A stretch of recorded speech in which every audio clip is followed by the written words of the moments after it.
Sutherland Springs, Texas. A man dressed in black tactical-style gear and armed with an assault rifle opened fire inside a church in a small South Texas community on Sunday, killing 26 people and wounding about 20 others in what the governor called the deadliest mass shooting in the state's history.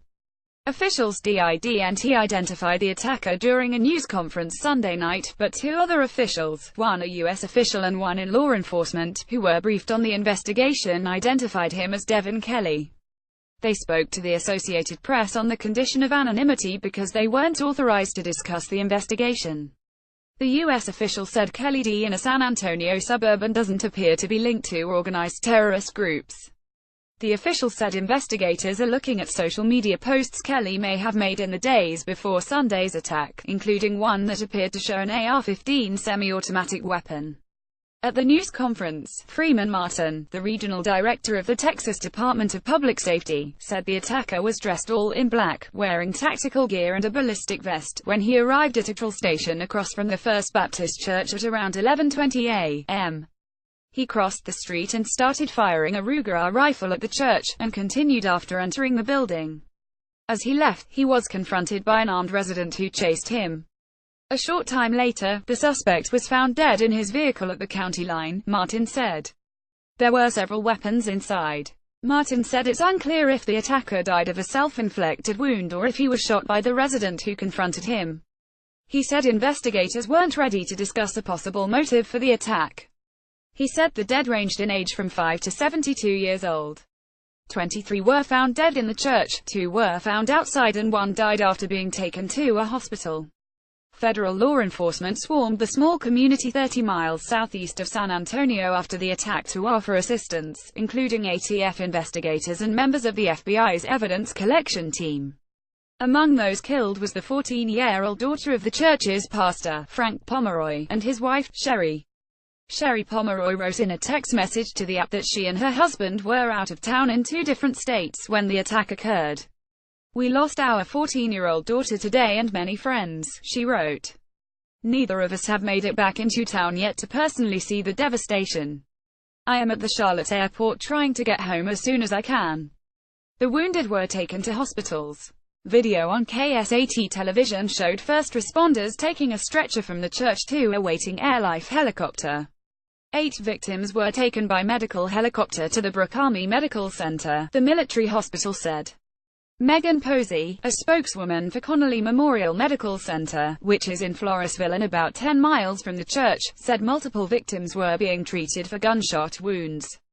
She declined to give a specific number but said it was less than a dozen.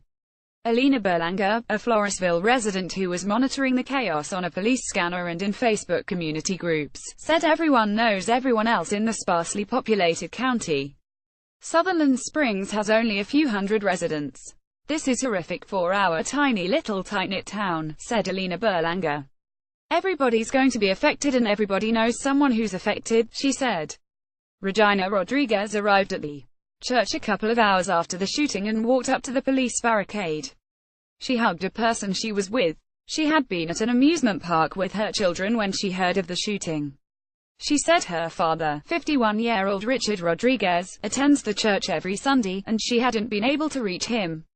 She said she feared the worst. Nick Hulig, 34, is a church member who didn't go Sunday morning because he was out late Saturday night. He said his cousins were at the church and that his family was told at least one of them, a woman with 3 children and pregnant with another, is among the dead. He said he hadn't heard specific news about the other. We just gathered to bury their grandfather on Thursday, he said. This is the only church here. We have Bible study, men's Bible study, vacation Bible school. Somebody went in and started shooting, he said, shaking his head and taking a long drag of his cigarette. President Donald Trump tweeted from Japan, where is his on an Asian trip, that he was monitoring the situation. Texas Gov. Greg Abbott called the shooting an evil act. Sutherland Springs is in a rural area where communities are small and tight-knit. The area is known for its annual Peanut Festival in Floresville, which was most recently held last month. We're shocked and dismayed, said State Sen. Judith Zaffirini, a Laredo Democrat whose district includes Sutherland Springs. It's especially shocking when it's such a small, serene area. These rural areas, they are so beautiful and so loving. Zaffirini said she had called several county and local officials but not been able to get through and didn't have any firm details. The church is a white, wood-framed building with a double door at the entrance and a Texas flag on a pole at the front area. A morning worship service was scheduled for 11 a.m. The first news reports of the shooting were between noon and 12:30 p.m. The church has posted videos of its Sunday services on a YouTube channel, raising the possibility that the shooting was captured on video. In the most recent service, posted October 29, Frank Pomeroy parked a motorcycle in front of his lectern and used it as a metaphor in his sermon for having faith in forces that can't be seen, whether it be gravity or God. "I don't look at the moment, I look at where I'm going and look at what is out there ahead of me," Pomeroy said. "I'm choosing to trust in the centripetal forces and the things of God hes put around me." Associated Press writers Sadie Gurman and Eric Tucker in Washington, Norman Merchant in Houston, Diana Heidegard in Dallas and Michael Balsamo in Los Angeles contributed to this report.